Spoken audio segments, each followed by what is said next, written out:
네, 그러면 이제 마지막 시간 오늘 이제 민총 한 절반 정도로 한 거예요, 벌써. 그죠, 여러분들이. 예, 그래서 오늘 이번 교시까지 하면 절반 하고 내일은 이제 나머지 거를 하게 될 거예요. 그래서 지금까지 했던 거를 계속 해보겠어요. 그렇게 해가지고 이제 지금 목적을 한다. 그죠? 목적. 저번 시간까지는 당사자, 자연인, 권리능력, 의사능력, 행위능력을 했다. 그죠? 지금부터는 목적이에요. 확가적사, 확가적사. 확정, 가능, 적법, 사회적 타당성. 앞자 따서 외우라고 그랬죠? 확가적사. 그래야지만 효력이 발생한다. 이렇게 되는 거예요. 그럼 목적이 뭐냐? 아까 말한 대로 매도인은 소유등 해주고 그 다음에 5억 달러를 쓰는 권리 의무. 그걸 말한다. 매수인은 5억 주고 소유권 이전 등기 받을 수 있는 권리 의무를 말한다. 그걸 목적이라고 하고 내용, 급부, 객체 같은 말이다. 다. 그죠? 이렇게. 그 다음에 목적물과 차이가 있다. 이렇게 됐죠? 그래서 책으로 가가지고 보겠어요. 그러면은 법률행위. 지금 이제 책에서 보면요. 저희 때도 근데 법률행위란 무엇인가 해가지고 여러분 아마 저 가면요. 막 추상적인 말을 막 나열돼 있어요. 다 필요 없다고 그랬죠. 다 필요 없고 법률행위란 뭐다? 민법에서 규율되는 행위예요. 민법에 규정된 행위. 그죠? 그렇죠. 그럼 뭐뭐 있었다고 그랬어요. 매매, 임대차. 그러면 도급이 뭐예요? 도급? 도급 계약은 공사 하는 계약. 건축 공사 가는 계약. 그래서 건축을 시키는 사람, 도급인 뭐 이런단 말이에요. 그래서 공사하는 사람 수급인 이러는데 대표적인 예로 공사를 생각하면 돼요. 그렇죠? 도급 계약. 그래 건축을 시키는 행위 뭐 이렇게. 그죠? 그 정도만. 나중에 다시 하기로 하고. 그럼 이제 법률행위의 성립요건 다시 봐보세요. 노트. 법률행위가 성립되려면요. 갑과 을이 매매를 한단 말이에요. 그러려면은 뭐가 있어? 우리가 뭐가 있어야 된다 그랬어요. 당사자, 목적, 의사표시가 있어야 성립하죠. 그죠? 그렇게 해가지고 이처럼 성립요건으로서는 당사자, 목적, 의사표시가 있어야 돼요. 그죠? 그 다음에 그러면은 그 다음에 그럼 매매가 성립됐단 말이에요. 매매 가지고 연습한다고 그랬어요. 전부 다. 그죠? 매매 계약뿐만 아니라 모든 계약의 성립 요건은 공통된 요소가 당사자, 목적, 의사표시가 있어야 성립한다. 그러면 이제 효력이 유효하게 되려면 어떻게 되느냐? 유효하게 되려면요. 여기서 본 대로 자연인은 권리 능력 있고 행위 능력 있고 의사 능력이 있어야 되고 목적은 확정되고 가능하고 적법하고 사회적 타당성이 있어야 되고 그 다음에 의사표시는 107 비진의 의사표시가 아니고 그 다음에 통정의 표시가 아니고 착오나 사기 강박이 아닐 것 이렇게 요 몇 개죠? 그러니까 3개, 7개, 그 다음에 11개. 11개를 다 구비해야지만 유효가 되는 거예요. 유효. 그죠? 유효. 그죠? 효력이 발생한단 말이에요. 그죠? 그래서 지금 그래가지고 우리가 한 것은 권리능력, 의사능력, 행위능력을 한 거예요. 그죠? 그 다음에 이제 확가적사를 한다는 뜻이에요. 그렇죠? 그렇게 해서 이제 봐보세요. 먼저 성립요건. 성립요건. 그럼 지금 본 대로 아까 우리가 계속 똑같은 예를 가지고 여기서 설명해 놨는데 A가 자기 소유를 팔겠다고 매도청에 의사표시를 하고 B가 A 소유의 토지를 사겠다고 매수 승낙 의사표시를 했다. 여기까지는 이해되죠? 의사의 일치가 있는 경우는 A, B 사이 매매 계약이 유효하게 성립한다. 이때 우리가 첫날하고 오늘 계속 하는 말이죠, 이게. 그럼 성립 요건으로서는 당사자로서 A와 B가 있어야 되고 목적으로서 부동산 인도 소유권 이전 등기 채무와 매매 대금 지급 채무 또는 권리가 있어야 된다. 알겠죠?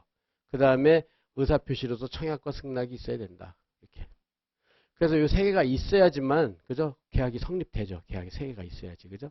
그렇게 됐고 요게 그대로 나왔고 그다음 요 정도만 해서 넘어가고 요거는 안 봐도 되고요. 그다음에 넘어가서 그다음에 유효 요건. 유효는 효력이 발생하는 그러니까 효력이 발생하는 요건이죠. 그래 효력 발생 요건, 유효 요건 같은 말이에요. 그죠? 같은 말. 어저께 했잖아요. 효과가 발생한다. 유효. 그게 효력 발생이잖아요. 그래서 같은 말. 알겠죠? 그러려면 어떻게 되느냐. 여기처럼 당사자는 A, B는 권리능력, 권의행, 권리능력과 의사능력과 행위능력이 있어야 되고 그 다음에 목적으로서는 확가적사, 소유등 의무, 그 다음에 저기 매매대금 지급 채무가 확정, 가능, 적법, 사회적 타당성이 있어야 되며 그 다음에 의사표시로서는 의사표시가 일치하고 하자가 없을 것. 즉 이 말은 107, 108, 109, 110에 해당되지 않아야 된다는 뜻이에요. 그죠? 그렇게 해가지고 딱 요거 외울 수 있겠죠? 그러니까 11개, 11개 이렇게 된단 말이에요. 그래서 그거를 하는 것이다. 그래서 지금부터 할 거는 뭐냐? 목적이란 말이에요. 목적. 요건 했잖아요. 당사자는.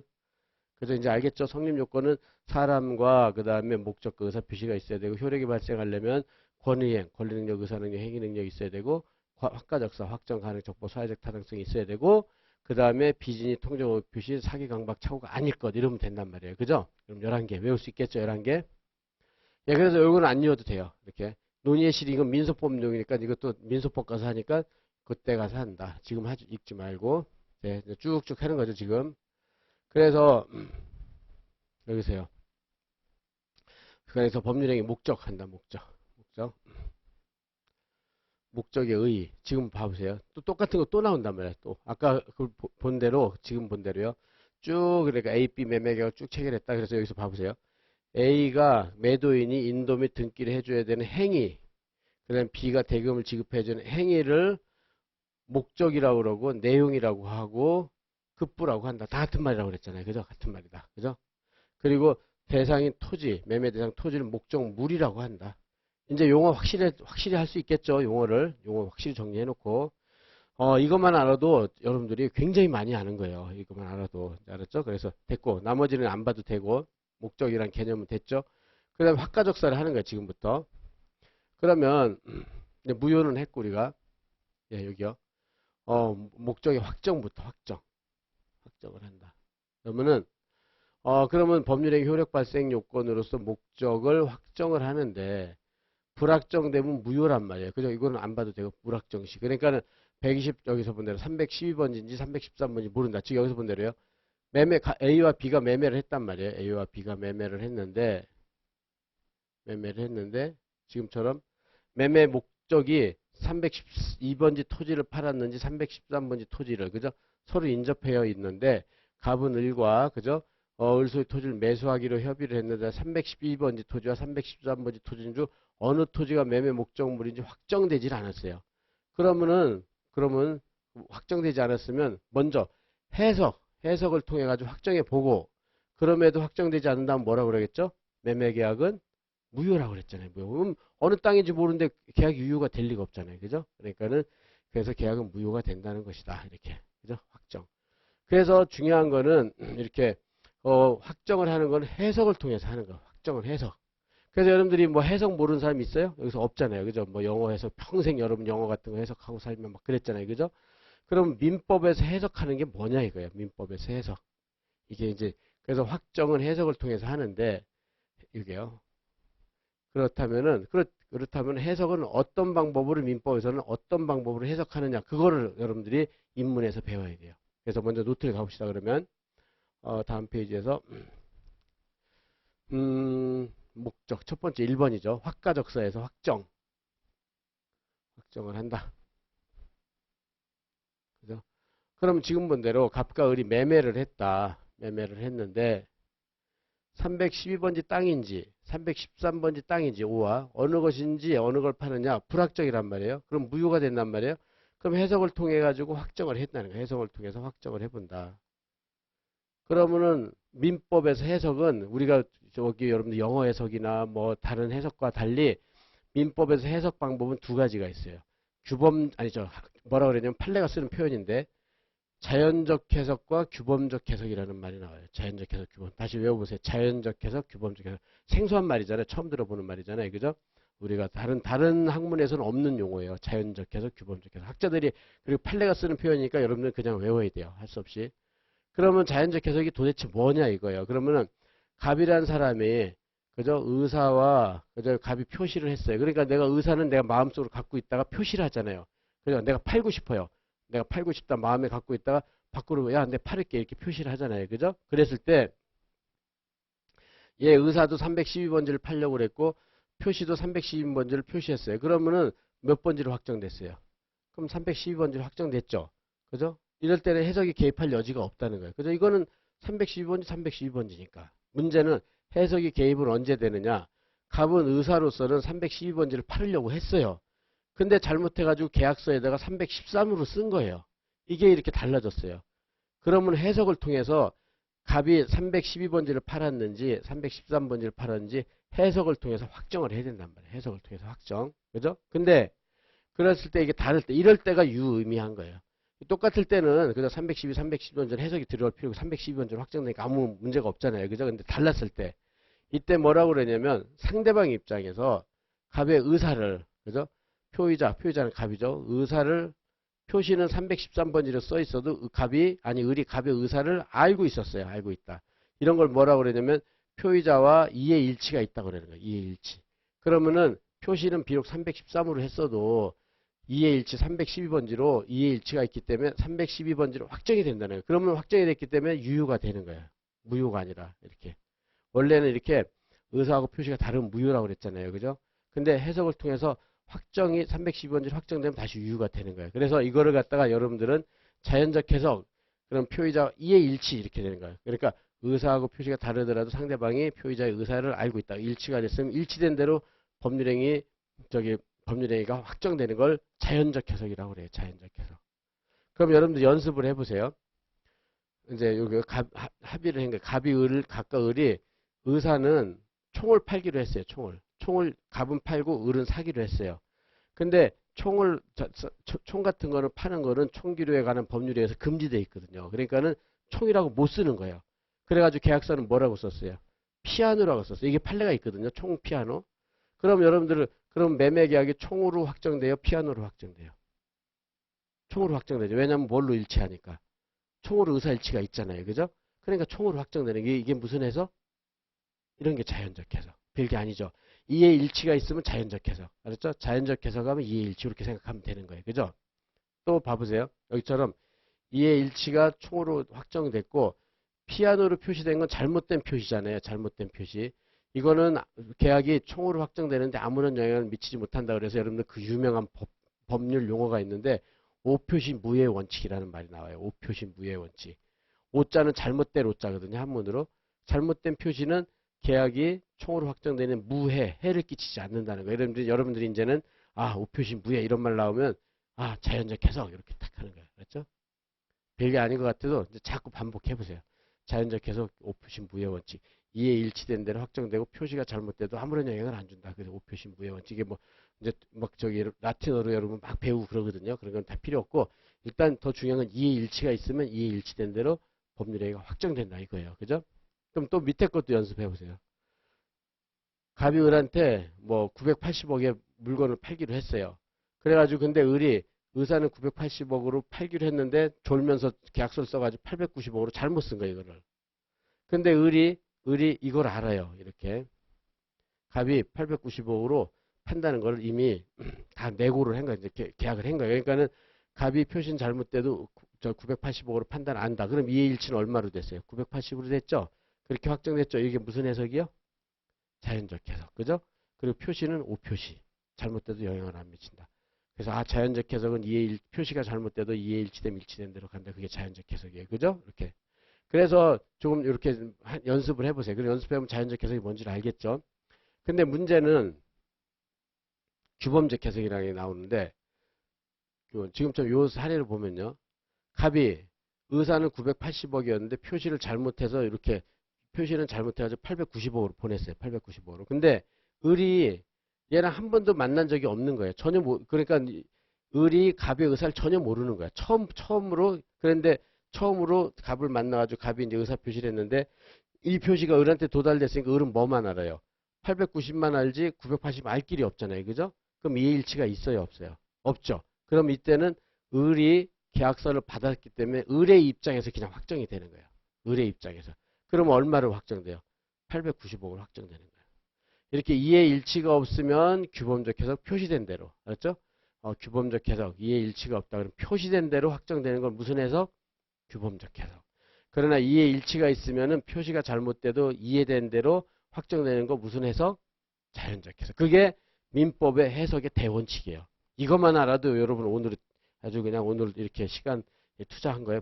여러분들이 많은 걸 가져가는 거예요. 알았죠? 자연적 해석, 규범적 해석. 그래서 간단히 보겠어요. 확정. 그래서 해석의 방법. 해석의 방법은 민법에서는 자연적 해석과 규범적 해석이 있다. 그러니까 자연적 해석의 예로서 여기서 그거는 아까 노트에는 그대로 해놨어요. 표의자와 상대방에 기한 총을 매매하기로 합의했지만 표시는 피아노로 했다. 이때 매매 목적은 자연적 해석에 의해서 사실상 이에 일치한 기간총으로 확정되며 피아노로의 표시는 오표시로서 무효이다. 그죠? 표시는 무효고 이해한 대로 총으로 확정된다. 이해되죠? 그게 무슨 해석? 자연적 해석. 그죠?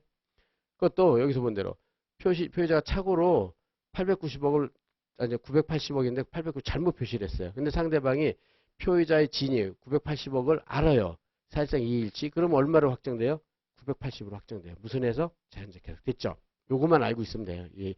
이해일치 자연적 해석. 이해일치 자연적 해석. 알겠죠?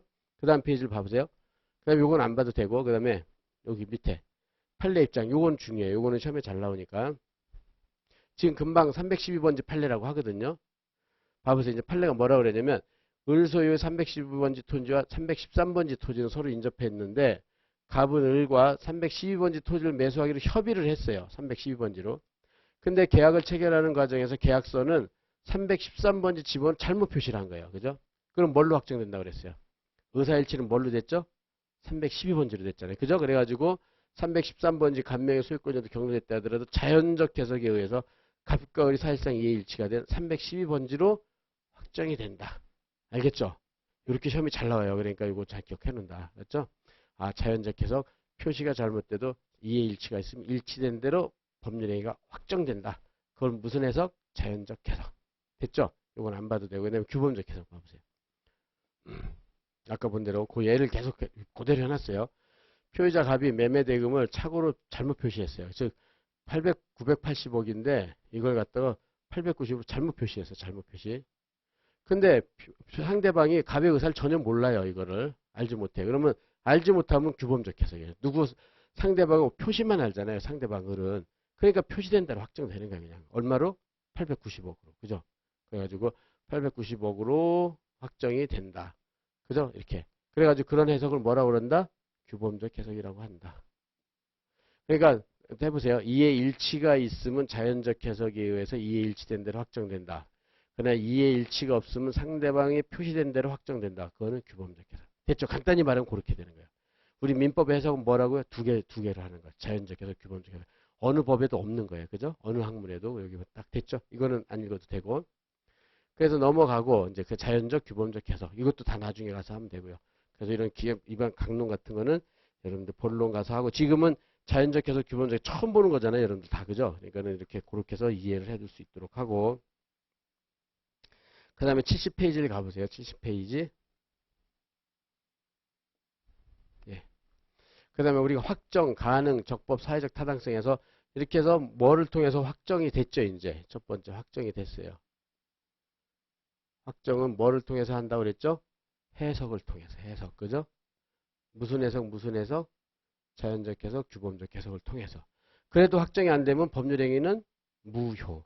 무효. 효과가 안 발생한다. 그렇게 된다고 그랬죠? 두 번째가 확가. 가능해야 돼. 가능. 가능. 그러면 여기서 이제 요런 말이 나온단 말이에요. 불능의 의익, 원시적, 객관적, 전부불능, 무효이다. 이렇게 원시적, 객관적, 전부불능, 무효다. 이렇게 되는데 요거를 정리하겠어요. 봐보세요. 가능. 2번 가능. 2번 가능. 예, 그럼 이제 계약을 체결했어요. A와 B가 계속 하여튼 매매로 그러니까 매매로 민법의 모든 영역이 다 해석이 된다고 그랬죠. 다 설명이 돼요. 그렇게 해가지고 여러분들이 계속 매매를 했어요. 이렇게 B랑 매매 계약을 체결했다. 12월 1일 날. 그래서 근데 매매 계약은 12월 1일 날 했는데 11월 1일 날 이미 이 계약 이 건물을 매매를 했는데 건물이 화재가 나서 이미 불타서 없어져 버렸어요. 별시. 그러면은 A가 B한테 건물을 줄 수가 있어요, 없어요? 없죠. 그런 거를 불능이라고 그래요. 불가능을 갖다 가짜를 빼버린단 말이에요. 불가능을 갖다 가짜를 빼서 불능이라고 한다. 불능. 그죠? 불능. 그럼 해보세요. 이제 용어 정리.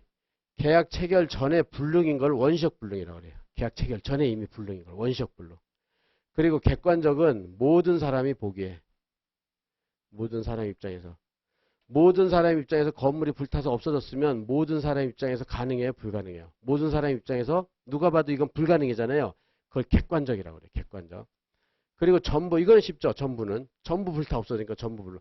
요때 원시적, 객관적, 전부 불능 요때만 무효가 돼요. 이 매매 계약은 무효가 되는 거예요. 그죠? 이거는 뭐 상식적으로 당연하잖아요. 매매계약 체결전에 불타서 없어진 건물을 팔았어요. 그러면 그게 유효가 될 리가 없잖아요. 건물이 있어야 뭐 어떻게 하죠. 그죠? 그 다음 건물이 매매계약 당시 있었어요. 이렇게 있었다가 12월 20일 날 또 불타서 없어졌어요. 화재로. 이렇게. 그럼 개념. 매매계약 체결은 있었는데 그 후에 불능이 된 걸 무슨 불능이라고 하냐? 후발적 불능. 알았죠? 후발적 불능. 그 다음에 객관적인 반대말은 주관적 전부의 반대말 일부인데 이거는 볼 필요 없고 후발적 불능. 여러분들 이것도 모르는 사람이 대부분이에요. 계약 체결 전에 불능인 걸 원시적 불능, 원시적. 용어 외우세요. 원시적. 지금 영어 단어 외우는 것처럼 그죠? 계약 체결 이후에 불능이 된 건 후발적 불능. 알았죠? 근데 무효가 되는 건 언제예요? 후발적 불능일 때만, 아니죠. 원시적 불능일 때는 무효고 후발적 불능일 때는 이건 계약은 유효해요. 계약은 유효. 왜냐하면 계약 당신이 있었잖아요. 계약 당신이 있었단 말이에요. 근데 계약 체결 이후에 불타 없어지니까 후발적 불능이라고 그랬고 이런 거는 계약이 유효하면은 채무가 있다고 그랬어요? 없다고 그랬어요? 계약이 유효하면 채무가 있다고 그랬죠? 근데 저기 건물을 못 주니까 채무를 이행할 수 있어요? 없어요? 못하죠. 그러니까 채무 불이행이 되는 거예요. 채무 불이행 해가지고 채무 불이행 중 이행 불능이라는 거예요. 이행 불능. 예, 요것도 여러분들 개념 잘 잡아야 돼. 이것도 모르는 사람 대부분이야. 학생들이. 알았죠? 그래서 아까 봐보세요. 이렇게 해놓고 그러면은 맨 처음에 아까 했을 때 2페이지를 가보면요. 계속 구별해보세요. 여기 아까 2페이지 장애사유 고장 취소됐다 그래가지고 우리가 지금 어디 했냐면 권리능력, 의사능력, 행위능력, 목적, 확가 여기를 한단 말이에요. 이게 불능이다. 불가능하면 무효라고 그랬잖아요. 그죠? 그렇게 하고 요게 원시적 불능을 말하는 거고 여기를 봐보세요. 밑에 채무 불이행 계약이 유효하다. 그죠? 그래가지고 해줬는데 채무 불이행은 이행지체, 이행불능, 불완전 이행인데 요거 불능이에요. 요거는 후발적 불능을 말한단 말이에요. 알겠죠? 요거는 후발적 불능이고 얘는 여기서 불능인 거는 요거는 원시적 불능을 말하고 구별할 수 있겠어요? 예, 그래서 요때는 매매계약이 무효고 요거는 유효한데 저기 계약 당시 건물이 있었는데 나중에 없어졌으니까 유효하지만 이행불능으로 채무불이행으로 하는 거예요. 알겠죠? 이런 것들을 잘 구별하란 말이에요. 그죠? 그렇게 해서 예, 그래서 이제 그 정도만 알고 있어도 여러분들은 지금 그래서 다시 되돌아가 보세요. 그래가지고 이제 11페이지로 가서 이해됐죠? 어느 정도? 이 불능이 이런 뜻이 있구나. 요거만 구별할 수 있어도 여러분들은 예, 이렇게 해서 체크해놓고 원시적 불능, 후발적 불능 이걸 확실하게 해라. 그죠? 원시적 불능, 후발적 불능. 예, 그럼 책으로 가봅시다. 그러면 불능 여기서 본 대로 우리 불능은 무효가 되는 불능은 여기처럼요 원시적, 객관적, 전부 불능일 때가 무효가 된단 말이에요. 원시적, 객관적, 전부 불능일 때. 예컨대 여기서 본 대로 갑이 건물을 을에게 매도하는 계약을 체결했는데 이미 매매계약 체결 전이 중요하다고 그랬어요. 화재가 나서 전부 멸실된 경우 매매 목적물이 계약 체결 전에 소멸을 하여 원시적 불능이 됐다. 이게 원시적 불능이다. 체결 전에 불능이 되고 원시적 불능 되었으므로 객관적 전부 불능이 되었으므로 이런 매매계약은 무효라는 것이다. 알겠죠? 이렇게 원시적 객관 전부 불능. 예, 그래서 요까지만 기억해 두세요. 그래서 그렇게 됐고 그 다음에 요 밑에 하나 주의할 거는 우리 민법의 공통법리가 민법에서 다 공통으로 뭘 판단한단 말이에요. 판단하는 기준은 공통되게 목적의 불능 여부를 판단 기준은 사회 통념, 관념으로 판단한다. 따라서 물리적으로 불가능한 경우뿐만 아니라 물리적으로 가능해도 사회 통념상 불가능하면은 이건 불능이 된다. 그러니까 이제 불능 개념 원시적, 후발적 이건 됐죠? 그 다음에 이제 물리적 불능, 그 다음에 사회 통념상 불가능 이런 것들이요. 이렇게 이런 것들도 여러분들 개념 정리를 해놔야 돼요. 보면은 여기 다시 노트를 해보세요. 물리적 불능이다. 여기 이렇게 물리적 불능. 불타서 없어진 거를 주는 건 물리적 불능이에요. 그죠? 불타서 없어진 걸 어떻게 줘요? 그죠? 근데 이제 사회통념상 불능은 바닷속에 고려청자를 꺼내서 주기로 계약을 했어요. 그렇지만 이건 물리적으로 어쨌든 생각해보면 물속에 들어가서 고려청자 꺼내서 갖다 주는 건 물리적으로는 가능할 여지가 있죠. 그러나 사회통념상은 불능이라는 거예요. 왜냐하면 그 바다 그 넓은 데서 저걸 어떻게 꺼내줄 거예요. 그죠? 이런 식이에요. 그러니까는 우리 민법학은 전부 다 판단 기준은 뭘로 판단한다? 물리적으로 판단하는 게 아니라 물리적은 당연한 거고 뭘로 한다? 사회통념, 사회관념으로 한다. 이걸 외우세요. 사회관념으로 뭐든지 판단한다. 그죠? 이렇게 요거 하나 됐고, 그 다음 됐죠? 요걸로 끝내겠어요. 원시적 불능 무효. 그 다음에 넘어가서 적법이 이제 적법. 화가적서에서 적법이야, 적법. 목적의 적법. 부적법하면 무효가 돼요. 부적법하면 무효. 근데 그렇다면은 여러분들이 여기서 또 이제 개념 정리를 해놔야 되는데 3번 적법할 때 적법해야 돼. 유효해야 돼. 적법하지 않으면 무효가 되는데 우리 민법 규정은요. 민법 규정은 요거 정확하게 외우세요. 민법 규정을 분류를 하는데 임의 규정과 크게 강행 규정으로 분류하고요. 강행 규정은 다시 단속 규정과 효력 규정으로 분류를 해요. 이렇게. 그래서 첫째, 임의 규정은 지켜도 되고 안 지켜도 되는 규정이에요. 쉽게 말해서. 막 법률 용어로 하면 되게 어렵거든요. 뭐 선량, 풍수, 기타, 사회질서 관계없는 규정이다. 막 이렇게 했는데 그런 거 외우기 힘들잖아요. 그러니까는 지켜도 되고 안 지켜도 돼. 그러니까는 안 지켜도 되니까 임의 규정 위반해도 유효가 된다는 규정이야. 그래서 임의 규정 위반한 법률의 효력은 유효해요. 유효. 그 다음에 두 번째 강행 규정에는 다시 단속 규정과 효력 규정으로 나눠지는데 단속과 효력. 하여튼 오늘 뭐 굉장히 많은 개념을 정리하고 있죠. 단속이라는 것은 말 그대로 단속한다. 미성년자 술 판매하면 돼야 안 돼요. 담배나 술 팔면 돼야 안 돼요. 그러면 영업위생법 이런 데 보면 미성년자 술 팔지 말아라.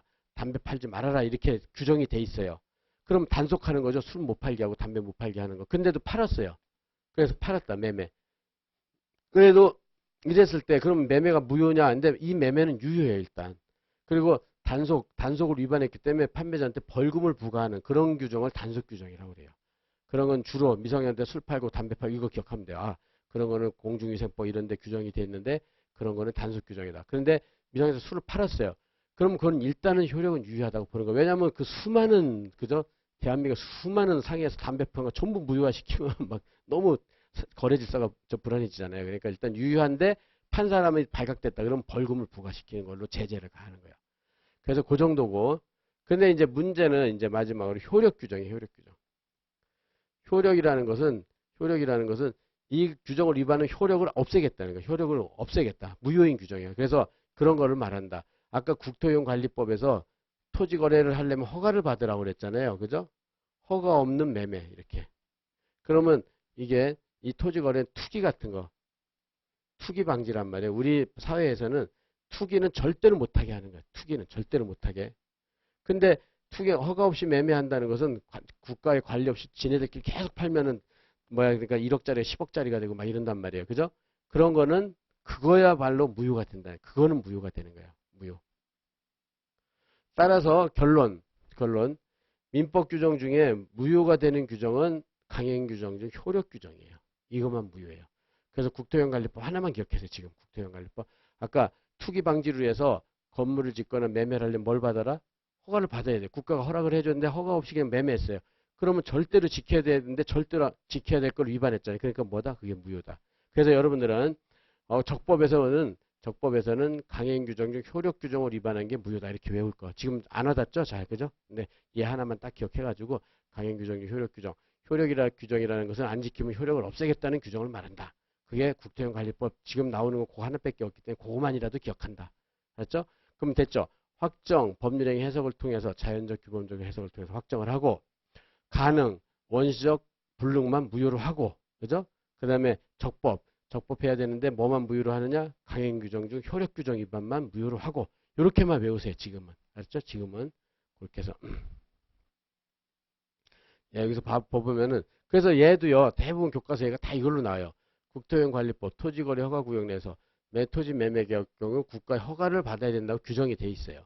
이때 국토형관리법은 투기 방지 그래서 강행규정 중 효력규정 이게 중요하다. 강행규정 중 효력규정 해당한다. 따라서 토지거래 허가구역 내 허가 없이 매매계약을 체결한 경우 매매계약 무효가 된다. 그렇죠? 이렇게 된다. 그렇죠? 그래서 이제 거기서 보면은 이제 우리 민법 규정은요 여기 나오는데 이걸 저기 하지 마세요. 임의 규정과 그냥 이렇게 강행 규정으로 나눠지고 이렇게요. 강행 규정에 대해서 단속 규정과 효력 규정으로 나눠지는데 효력 규정을 위반한 경우에만 무효다. 이렇게만 해놓을 것 알았죠? 효력 규정을 위반한 경우는 무효다.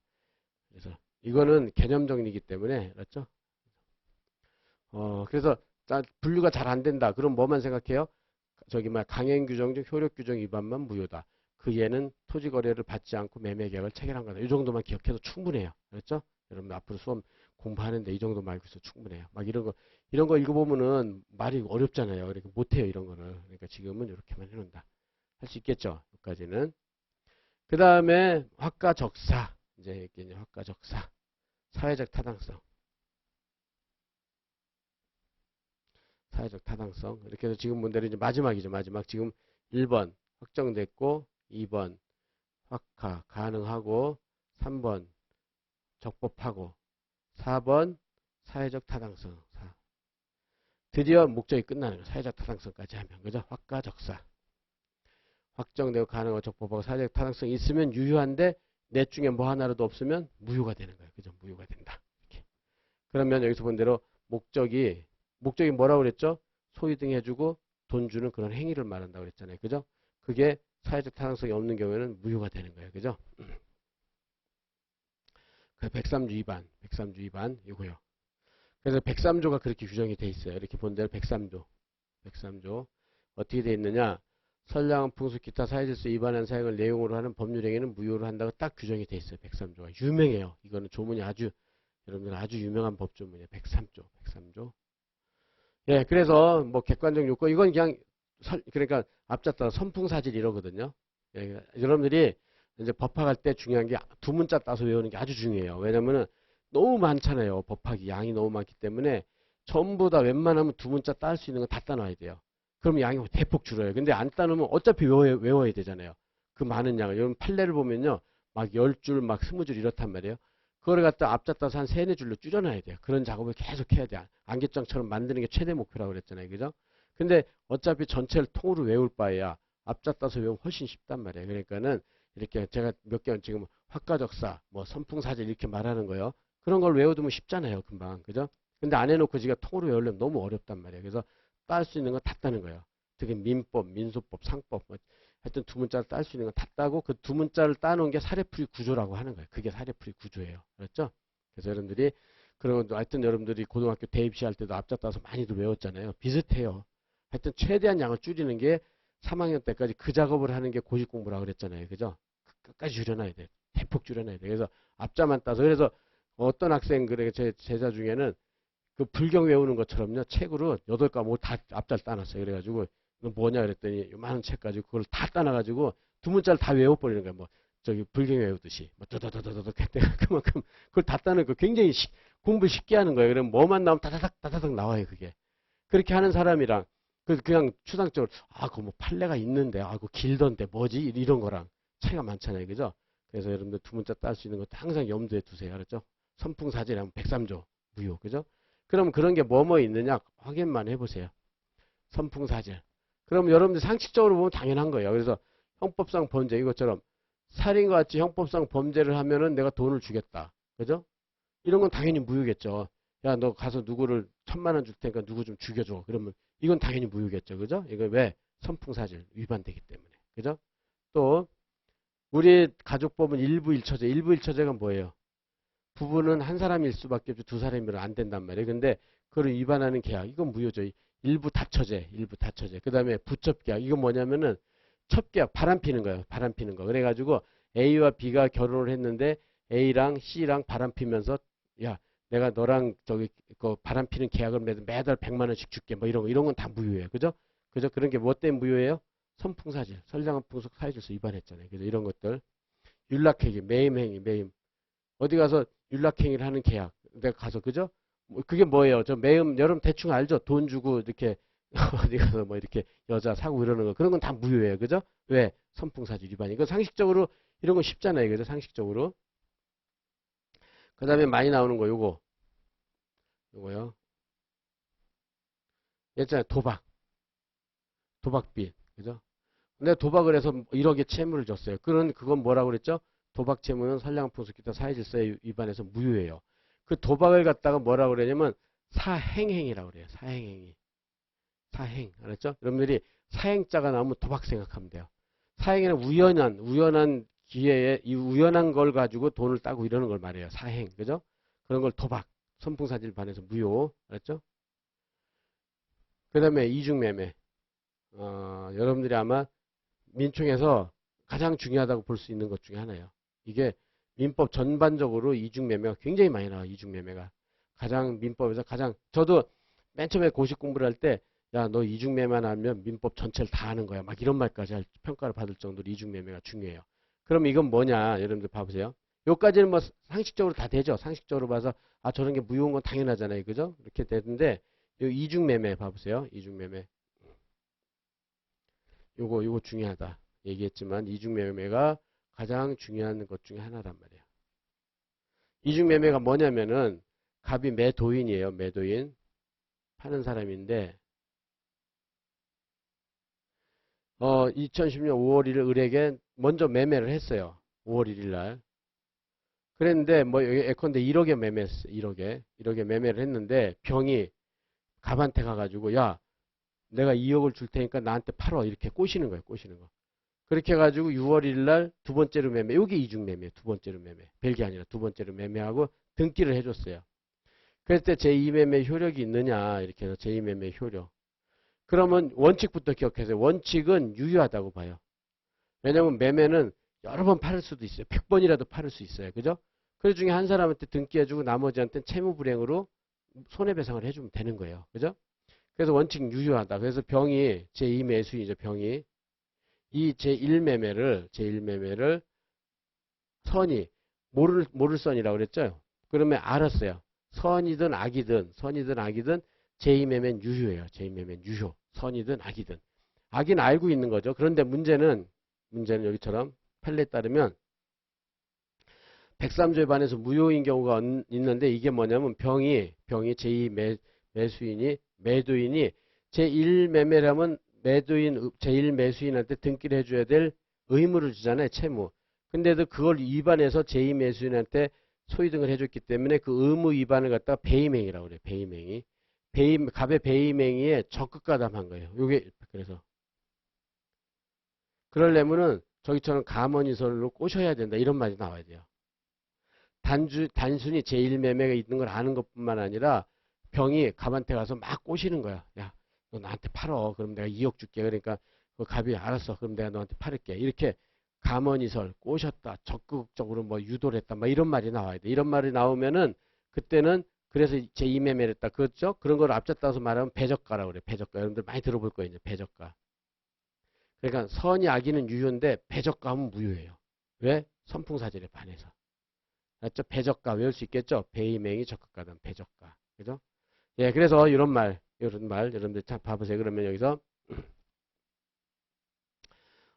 그래서 이중매매란 그죠? 매도인 제일 매수인으로부터 받은 중도금 받고 제2매매라고 제2매수인 소유등을 맞춰준 걸 말한다. 그죠? 그래서 여기서 예컨대 갑이 갑소유 토지를 을에게 제1매매를 하고 병한테 제2매매를 하고 소유등을 해준 것을 말하는데 먼저 제2매수인이 제1매수는 사실 모르거나 모르는 게 뭐라고 했죠? 선의 모를 선 그죠? 모를 선이 단순 악이 알악 이 경우는 원칙적으로 유효해요. 그렇지만 그러나 제2매수인 매도인의 제1매수인에 대해 배임의 적극 요게 이제 여러분들 외워야죠. 배저가 배임의 적극가다 했으면 제2매매는 103조 선량 부승속 기타 사회질서 위반해서 무효 요거 알았죠? 배저가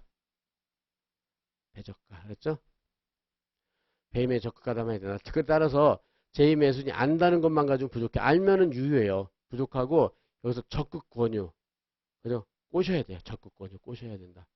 이렇게 우리들이 꼬셔야 한다는 말하면 가장 와닿잖아요. 막 적극적으로 꼬시는 거예요. 그래가지고 저렇게 제2매매를 해야 돼요. 그럴 때 무효. 오늘은 그러니까 제1매매에서 요 정도만 알고 있어도 여러분 대박인 거예요. 아, 선이나 악일 땐 유효인데 배적과 무효 이렇게 외울 수 있겠죠. 그죠? 배적과 무효. 선풍사질에 위반해서. 알겠죠? 이렇게 꼬셔야 돼요. 이것만 알아도 대박이다. 그렇죠? 이게 103조에서는 제일 잘 나와요. 이중매매가. 그 정도로 하고 넘어가서 또 여기서는 여러분들이 이런 것들 한 번만 쭉 상식적으로 보면 되는 거고 우리랑 제일 관계가 있는 게 요거예요. 형사사건에서 성공보수 약정 선풍사실 위배되는 평가할 수 있느냐 이렇게요. 그러면 형사사건에서 예컨대 A가 그죠? 뭐 여러분들이 얘가 범죄를 저질렀어요. 범죄를 저질렀어요. 그래서 여러분들을 이제 변호인으로 선임했어요. 변호사로. 형사사건에서 범죄를 저질렀으니까. 그래서 맨 처음에 착수금을 받아요. 그래서 이제 A가 뭐라고 그러냐면, 나 구속 좀 안 되게 변호 좀 해주세요. 이런단 말이에요. 그죠? 그러면 착수금을 하고 그 변호 활동을 해서 구속이 안 됐어요. 얘가 구속될 것 같은데, 구속이 뭔 줄 알죠? 요새 뭐 누구 구속한다고 난리치고 막 그러잖아요. 그러니까 깜빵에 넣는 거예요. 그러니까 형사건으로 뭐 무슨 아까처럼 뭐 사기죄를 쳤다 배임죄를 했는데 구속을 될 것 같아서 지금 검찰에서 저기 조사를 받고 있는데 변호사를 선임했는데 여러분이 변호사라고 생각하고 그 맨 처음에 착수금을 받고 결국은 구속을 안 되게끔 해줬어요. 그럼 성공한 거잖아요. 성공. 그럼 성공 보수를 받는단 말이에요. 그래서 여러분들이랑 밀접한 관계가 있잖아요. 그죠? 그래서 착수금 1000, 뭐 성공보수 1억 뭐 이렇게 한단 말이에요. 그죠? 그래서 구속을 안 시켰어요. 그럼 1억을 받는 거예요. 1억을 받아. 그랬을 때 이 성공보수 약정이 저희 때는 당연히 이게 그죠? 유효한 걸 당연한 전제로서 많이 했죠. 당연히 이렇게 했는데 이 판례가 나오는 바람에 성공보수 약정이 103조 반에서 무효가 돼가지고 이제 못 받아 이거를. 그래가지고 변호사한테 더 불리하게 됐어요. 그래가지고 지금처럼 형사사건에서 성공보수 약정은 선풍사실 위배되는 것으로 평가해서 무효해요. 그러니까 그런데 그동안 대법원은 성공보수약정 원칙을 유효하다는 입장을 취해왔어요. 당연히. 그래서 종래에 이루어진 성공보수약정은 무효라고 단정하기는 어려운데 문제는 여기서요. 그러나 이 판결을 통하여 형사사건 성공보수약정이 선풍사실에 위배되는 것으로 판시가 나왔어요. 이렇게 밝혔다. 따라서 이후에 성공보수약정 체결 103조 반에서 무효니까는 성공보수 청구할 수 있어요, 없어요? 무효는 효과가 발생하니까 청구를 못해요. 그러면 변호사들이 착수만 받고 성공보수 못 받잖아요. 그럼 어떻게 하면 되겠어요? 이제는 어떻게 해요? 어떻게 하냐면 이렇게 해버리는 거예요. 착수금을 1억 천을 받아버리는 거예요. 이건 착수금 무효가 아니거든요. 그래가지고 실패하면 1억 돌려주면 되잖아요. 그래 있으나만 판례가 돼버렸어요. 그래가지고 별게 아니에요. 이게 언제 나왔냐? 2015년. 뭐 변호사들 바보도 아니고 어차피 대법관들도 지네들 저기 옷 벗으면 다 변호사 할 건데 그죠? 어쨌든 겉으로 보면 되게 멋있잖아요. 그죠? 국민을 위한다는 명목인데 더 불리하게 됐어요. 처음으로 1억 천을 줘야 돼. 처음에 그냥. 오히려 더 손해가 됐죠. 예. 근데 하여튼 어쨌든 우리는 변호사 입장에 가장 이해가 와닿는 이런 판례잖아요. 그죠? 이렇게 생각하고 그 다음에 이제 103조에서 또 하나만 더 해보면 동기불법이라는 게 나와요. 동기불법. 이것도 잘 나오니까 체크를 해봅시다. 동기불법. 그럼 봐보세요. 이것도 다시 노트로 가보세요. 동기불법. 지금 중요한 건 잘 해놔야 돼요. 지금부터. 그렇죠? 동기불법. 그러면 여기서 1억을 꿨어요. 갑이 돈을 1억을 꿔줬어요. 1억을 꿔줬다. 그죠? 여기까지. 그럼 1억을 꿔줬으니까는 이 소비대차 계약은 아무런 그러니까 아까 본 대로 확정 가능 적법 사회적 당다 됐단 말이에요. 그래서 유효하단 말이에요. 그래서 유효. 여기까지는 아무 문제가 없는데 그 안에 보니까 돈을 왜 꿔줬느냐? 그 원인이 동기죠. 왜 꿔줬느냐? 왜 꿔줬느냐? 그죠? 왜 꿔줬냐? 보니까는 갑이 을한테 가서 뭐라 그러냐면 야, 네가 나한테 1억을 꿔주면 다른 데 가서 도박을 해가지고 그죠? 도박을 해서 내가 2억 줄게 이렇게 된 거예요. 돈 따가지고 그죠? 그러니까 1억만 꿔줘라 막 이렇게 한 거예요. 그죠? 그런데 이 동기를 안 밝히면은 소비대차는 유효해요, 무효해요? 유효죠. 근데 동기를 을이 알면 어떻게 돼요? 이건 동시에 뭐가 됐어요? 도박 자금을 위해서 돈을 꿔준 거죠. 그럼 동기가 불법, 103조 위반을 불법이라고 그래요. 103조 위반된 걸 불법이라고 그래요. 그래서 이걸 갖다가 동기의 불법이라고 그래요. 동기의 불법. 그러니까 도박 자금, 딴 데서 도박해서 1억을 꿔주면 2억을 줄게. 그죠? 이건 동기잖아요. 그리고 표시된 거는 소비대차 돈 꿔주는 계약밖에 안 나타나잖아요. 그죠? 그랬을 때 이렇게 동기가 불법일 때 이 소비대차 계약이 유효한데 영향을 주느냐? 당연히 동기가 표시되거나 알려졌어요. 그러면 무효가 된다는 거예요. 그러면은 103조에 반하는 거죠. 동기가 표시 안 되면 어떻게 돼요? 그러면 우리는 아무 말도 안 하고 을한테 돈을 꿔달래서 1억 받았어. 그러면 소비대차는 유효죠. 그죠? 근데 야, 내 딴 데 가서 네가 1억 꿔주면 다른 데 가서 돈 따가지고 너 2억 줄게. 그러면 표시가 됐잖아요. 그러면은 소비대차 계약이 무효가 돼버리는 거예요. 그런 걸 뭐라고 그런다? 동기의 불법이라고 한다. 그렇게 어렵진 않죠. 그죠? 이렇게 해서 봐보세요. 여기 도박 작업으로 사용할 동기로, 동기가 원인이에요. 원인. 무슨 말인지 알겠죠? 동기. 이걸 의미 모르는 사람 없겠죠? 동기, 이런 동기로 했다. 이렇게.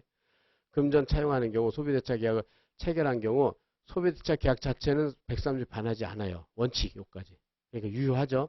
그러나 동기가 103조에 반하는 경우 도박 자금으로 사용한다는 동기를 상대방한테 표시되었거나 상대방이 알려줬어요.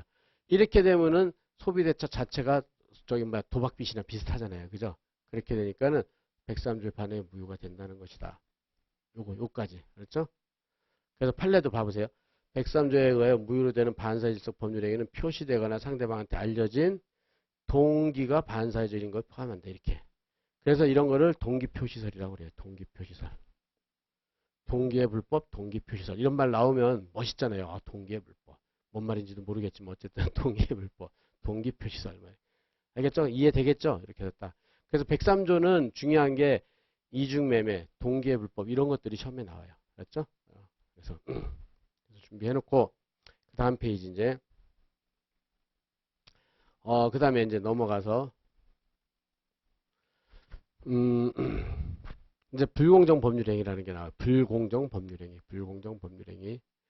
불공정 법률행위는 뭐냐? 그럼 이것도 예를 봅시다. 그러면은 또 마지막으로 103조 위반에는 불공정 법률행위라는 게 나오는데 여기서 104조, 이건 104조에 있어요. 그러니까 상식적으로 당연한 건데 뭐냐면은 갑이 6억짜리 부동산이 있어요. 6억짜리 토지가 있었는데 근데 토지만 있지 돈이 없어요. 궁박하다는 게 돈이 없는 거예요. 돈이. 그래서 을이 그걸 알고서는 야, 너 이거 1억에 팔어. 그럼 내가 돈 현금으로 줄게 이런 거예요. 그래서 갑이 지금 토지만 있지 돈이 없어서 굶어 죽을 것 같아. 그래가지고 할 수 없이 1억에 팔아버렸어요. 그러면 6억짜리를 1억에 팔았으니까 공정해요? 불공정해요? 불공정하죠. 그러니까 매매를 무효화시키는 거예요. 불공정 법률행위는 무효. 그렇죠? 이런 게 불공정 법률행위다. 그렇죠? 그렇게 돼가지고 여기서 보면은 여기 똑같은 말 나오죠. 갑이 경솔, 군박은 돈이 없는 거고 경솔한 것은 부주의한 거고 경험이 없는 거고 그죠? 6억 상당의 부동산을 을에게 매도하였다. 이때 을은 갑이 돈이 없다는 걸 알고서 군박이 돈이 없는 거예요. 이용하여 1억 원에 사버렸어요. 이 경우 급부와 반대급부 그죠? 급부는 6억인데 반대급부는 1억이잖아요. 6대1절 현저히 불균형하다. 이때 갑이 경솔공박 무경험이고 을은 이를 이용하려는 악의가 있었어요. 악의는 뭐라고 그랬죠? 아는 거라고 그랬잖아요. 이용하려는 악의. 그죠?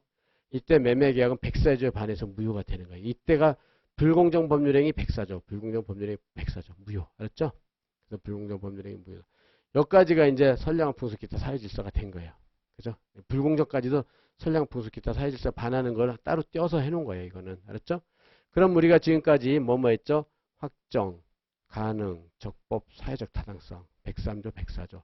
그래서 중요한 것들은 다 정리를 했어요. 그래서 지금 여러분들이 여기까지 해서 이제 그렇게 해가지고 이제 확가적 이거는 안 봐도 되고요. 나중에 이제 본론 가서 하면 되고 요 얘는 알겠죠. 얘는 무슨 말인지 이렇게 해서 알 거다. 그렇게 해서 불공정 법률까지 된 거예요. 그렇게 해가지고 우리가 이제 드디어 목적까지 한 거예요. 목적 당사자 목적 그죠? 이렇게 돼서 예 그렇게 하고 그런 다음에 이제 다음 페이지를 보면은 드디어 이제 의사표시로 가는 거예요. 의사표시. 그래서 이제 다시 노트를 보면요. 다음 페이지. 우리가 계속 위치를 확인하라고 그랬죠. 위치를. 그래서 지금 어디냐. 그렇게 해가지고 당사자. 오늘 한 게 당사자, 목적, 의사표시인데 당목의. 당사자에서는 지금 우리 본 대로 권리능력, 의사능력, 행위능력을 했단 말이에요. 그죠? 그 다음에 목적에서는 확가적서 확정되고 가능하고 적법하고 사회적 타당성이 있어야지 유효하단 말이에요. 그죠? 그래서 여기서 없으면 뭐라고 했죠? 무효가 됐잖아요. 무효. 효과가 안 발생한다. 그죠? 그 다음에 이제 의사표시가 나온다. 의사표시. 그죠? 의사표시는 107, 108, 109, 110. 비진의 의사표시, 통정의표시, 착오의 의사표시, 사기 강박의 의사표시. 이게 나온단 말이에요. 이게 나온다. 그죠? 그래서 앞잡다면 비통착사라고 그래요. 비통착사 여기는. 비통착사. 그래 여러분들이 권의행, 확가적사, 비통착사 이렇게 이게 민총에 다예요. 결국은 그죠? 이거 민총에 다 요것만 규정하고 있단 말이야. 그래서 우리가 지금 본 대로 권의행, 확가적사 이제 드디어 이제 비통착사까지 들어가는 거예요. 비통착사로. 예, 그래서 이거 조금만 더 하면 비진이라는 건 뭐죠? 진짜 의사가 아니라는 거죠. 비자, 낫이라고 그랬죠. 낫. 진짜 가짜 의사예요. 가짜 의사. 그래서 얘가 팔려고 하는 의사가 없을 무자라고 그랬죠. 없으면서 또는 공짜로 주는 거. 공짜로 줄 의사 없으면서 주겠다고 표시를 한 거예요. 그죠? 이렇게. 그런 것을 비진이 의사 표시고 이건 무효고 통정어의 표시는 얘네 둘이 짠 거죠. 갑과 을이 짜고선 가짜로 매매한 거. 그래서 그걸 통정어 표시라고 그랬고 차고는 착각에 빠져가지고 그래가지고 갑이 의사는 980억인데 표시를 890 착오로 잘못 쓴 거죠. 그래서 나중에 을이 이제 갑의 의사를 모르면 을의 시각에서 확정된다 그랬죠. 규범적 해석에서 890으로 확정됐을 때 갑은 뭐라고 그러겠죠? 아, 내가 실수했다. 내가 착각에 빠져가지고 980을 890 잘못 썼으니까 나 취소하겠다. 뭘로? 착오를 이유로 이렇게 취소할 수 있는 길을 준다고 그랬죠. 민법에 의해서. 그 다음에 사기치는 거. 사기치는 건 뭐죠? 얘가 갑이 을이 이제 사기를 친 거야. 1억짜리를 저기 5억에 사기를 쳐가지고 착오에 빠져가지고 의사표시를 해가지고 했어요. 그 다음에 강박 뭐라고 그랬죠? 칼을 목에 대고 너 1억짜리 5억짜리 1억이 안 팔면 죽여버리겠다. 그럼 공포에 빠져가지고 팔았어요. 이게 강박이란 말이에요. 그죠? 그래가지고 비진이하고 통정의 표시는 무효고요. 얘네 둘은 무효. 요거는 무효고 요거 착오나 사기 강박은 뭐라고 그랬죠? 취소할 수 있다고 그랬잖아요. 취소. 예. 그래서 민총. 그래서 드디어 이제 저기 뭐야 비통 착사를 하게 돼 있어요. 비통 착사. 예, 알겠죠? 그렇게 해가지고 그럼 먼저 오늘 간단하게 비진이 통정 간단히만 그까지만 해봅시다. 그러면은 비진이 의사표시 얘는 공짜로 줄여서 팔 의사 없이 너 팔겠다고 그런 건 뭐 저기 뭐 극단적으로 얘기했어. 근데 연습할 때 극단적으로 생각하라고 그랬죠. 극단적으로 뭐 100억짜리를 공짜로 주겠다 이렇게 한 거예요. 그럼 얘가 줄 의사가 있겠어요? 없겠어요? 당연히 없죠. 근데 표시를 한 거야. 야, 내 공짜로 줄게. 그랬는데 의사 이거를 갖다 을이 뭐냐면 선이 무과실이에요. 그럴 때는 그 계약이 유효가 되는 거예요. 그럼 얘가 100억짜리 줄 의사도 없는데 야 을한테 공짜로 줄게 그랬더니 을이 땡큐 고마워 너 진짜지 이렇게 되면 유효가 돼버려 이게. 근데 대부분은 이게 백질조랑 본문이고 대부분은 상대방이 알겠죠. 그죠? 공짜로 좀 가짜라는 걸 알겠죠. 그리고 아는데 과실이 있으면 그건 또 무효가 되는 거예요. 이렇게 돼가지고 결국 무효가 되는 거는 상대방이 그 가짜 의사라는 걸 알거나 저기 과실이 있어야 돼. 그러면 무효가 되는 거예요. 그렇죠? 이렇게. 그죠? 근데 이런 극단적으로 예외인데 그 상대방이 몰랐어요. 100억짜리 공짜로 주는데 진짜인 줄 알았어요. 그러면은 그땐 유효가 될 여지가 있어요. 그러니까 그렇죠? 이렇게. 근데 이제 통정의 표시는 뭐예요? 통정의 표시는 짜고서는 가짜로 매매했어. 그럼 얘는 당연히 알고 있잖아요. 그죠? 그러니까 짰으니까. 그래서 당연히 알죠? 그러니까는 이거는 당연히 무효가 돼요. 그죠? 이렇게 해서 짜면은 당연히 아니까. 그 다음에 착오나 사기강박은 취소할 수 있는 의사표시다. 이렇게 된 거죠. 그래서 비진이 통정의 표시 사기강박 착오 이렇게 된다. 이렇게 돼가지고 맨 처음에 비진이부터 비진이 의사표시. 지금 본 대로 무효가 되는 것만 봅시다. 가짜 의사 이렇게 했다. 갑이 을한테 컴퓨터를 증여를 합시다. 증여. 공짜로 준다 그랬어. 뭐 1억짜리 컴퓨터를 공짜로 준다 그랬어요. 근데 얘가 공짜로 주고 그 다음에 얘가 저기 뭐야 악이었어요. 악이. 그걸 알고 있었어요. 공짜로 준 가짜 의사라는 거를. 그랬을 때는 무효라고 그랬죠. 무효다. 이렇게 여기까지 해가지고 이제 보고요. 이렇게 해서 한번 간단히 봅시다. 그러면 여기서 비진이 의사 표시. 여기 개념만 알면 돼요. 지금은 갑이 실제로 그럴 마음이 전혀 없었어요. 내 쿠폰들 줄게가 증여잖아. 증여가 뭐라고 그랬죠? 공짜란 말이에요. 공짜로 줄게 이렇게 된 거예요. 그죠? 라고 할 경우 뭐 이건 빼고요. 이렇게 되는 경우에 해당된다. 이건 뭐 사직은 빼고요. 그래서 107조랑 본문 아까 그런 의사표시 상대방의 기대를 보호한다. 원칙적으로 유효하다. 그러니까 상대방의 진위를 알지 못하고 알 수도 없는 경우 이렇게 됐죠. 알지 못하니까 선이란 말이에요. 선이. 알 수도 없는 경우는 과실이 없다는 거예요. 과실. 실수가 없다는 거예요. 과실이 없다. 그죠? 그러니까는 알 수도 없다. 그러니까 과실이 없다. 이런 말 같은 말이에요. 그냥 민법에서는 실수가 있어야지만 그 사람한테 책임을 주거든요. 실수가 과실이잖아요. 그죠? 그러니까는 그 사람이 알지도 못했고 알 수도 없었어요. 그죠? 이랬을 때는 그 법률행위 효력은 법률행위는 유효하게 발생을 한다. 이런 얘기는 거의 없겠지만 이렇게만 해놓고요. 근데 단서가 중요하다고 그랬죠. 단서가.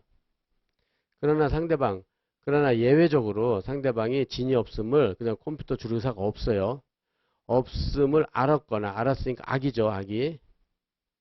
알 수 있었어요. 근데 실수로 알지를 못했어요. 이거는 과실이 있다는 거예요. 과실이 있다. 알겠죠? 요거 지금 잘 봐보세요. 이제 과실이라는 게 나온단 말이에요. 선이 악이는 알겠죠? 모를 선, 알지 못하면 선이고, 알면은 뭐요? 악이고. 그 다음에 알 수도 있었다. 그럼 과실이 있는 거예요. 실수로 알지 못해. 알 수 있었는데 실수로 알지를 못했다. 그걸 갖다가 표현을 이렇게 한단 말이에요. 알 수 있었을 땐 과실이 있다. 근데 알 수도 없었다. 그럼 과실이 없다는 뜻이에요. 용어 정리할 수 있겠죠? 알 수 있었다, 알 수 없었다. 과실 있다, 과실 없다. 알겠죠? 이렇게. 이랬을 때 의사표시는 무효가 된다. 이렇게. 요때만 무효가. 요때를 집중적으로 해놓는 거죠. 이렇게. 알았죠? 예, 그래서, 여기서 본 대로, 비진이 가짜 의사라는 거죠. 그래서, 비진이 의사표시. 자신의 진위와 다르다는 거. 이건 뭐, 다른 한 거고. 그래서 백질조에서는 보면요. 의사표시는 표의자가 진이 아님을 알고 한 것이라도 유효하단 말이에요. 그러나 상대방 표의자 진이 아님을 알았거나 악이 거나 알 수 있었다. 이러면 악이 과실이죠. 과실이 있다. 있을 때는 무효로 한다. 그래서 단서가 중요한 거라고 그랬죠. 그렇게 하고 이렇게 여러분 법조문 읽을 때요. 의사표시는 진이가 아님을 알고 한 것이라 효력이 있다. 그러나 상대방이 표의자가 진이 아니면 알거나 알 수 있어도 무효로 한다. 이렇게 있는데 이렇게 앞에 써 있는 거 이걸 본문이라고 그래요. 본문. 그러나부터 붙어 있는 거를 단서라고 그래요. 단서. 이것도 암기. 알았죠? 이제 법조문은 다 저렇게 본문 단서로 이루어져 있어요. 본문이 원칙이야. 그러니까 본문이 원칙. 그러나 써 있는 건 단서. 그게 예외예요. 항상. 본문 단서. 그래서 이제 앞으로 무지하게 나올 거예요. 몇 조 본문은 뭐고 몇 조 단서는 뭐고 이런 식으로. 알았죠? 이렇게. 예, 요까지 하고 시간이 예, 그럼 하여튼 더 나가긴 그렇겠네요. 여기까지는 알 수 있겠죠. 비진의 의사표시까지는 내일 통정교육부터 나갈 테니까는 오늘은 여기까지 합시다. 그러면 여기까지요. 예, 그래서 오늘 여기까지 복습을 하고 그래서 내일은 민총이 끝날 거예요. 그러니까 오늘 민총을 여러분들이 사실은 기본 강의 들어가면요. 한 뭐 6회, 7회 막 그렇게 하거든요. 그런데 거기서 3, 4일을 할 거를 지금 오늘 하루 만에 다 한 거예요. 여러분들. 그래가지고 이 입문을 좀 잘 해놔야지 여러분들이 기본 강의 들어가서 물론 또 반복을 해요. 반복해서 2회독, 3회독 해서 아예 머릿속에 그냥 각인이 되게끔 알았죠? 그렇게 할 거니까는 여러분들은 지금 또 마찬가지로 가서 복습을 할 수 있도록 하고요. 그 다음에 지금까지 한 것 중에 상식적으로 이해가 안 된다 그런 거 있어요? 현재? 잘 없죠? 그죠? 계속 이해할 수 있는 만큼만 하세요. 이해할 수 있는 만큼만. 여러분들이 지금까지 갖고 있는 상식, 사실, 요 정도에 입각해서 이해할 수 있는 만큼만. 알았죠? 그래서 거기서 정 어렵다 그런 건 바로바로 질문을 하고요. 그렇죠? 오늘 한 것까지는 크게 아직은 어려운 게 없죠. 그죠? 이렇게 준비를 합시다. 예, 그럼 오늘은 여기까지 하는 걸로 하겠습니다. 예, 수고하셨습니다. 그렇게 하고, 오늘 상담을 하려고 그랬는데, 그 팀장이 잠깐, 또 일이 있어 나가가지고, 목요일로 좀 하자고 그래가지고요. 목요일날. 그때 설문지 줄 테니까 거기다 여러분들 이제 입학 할 학교랑 그런 거 다 써가지고, 목요일날 다 하겠어요. 세 분 다. 알았죠? 예. 예, 오늘은, 그냥 오늘 여기서 마치도록 하겠어요. 예, 수고하셨습니다. 예.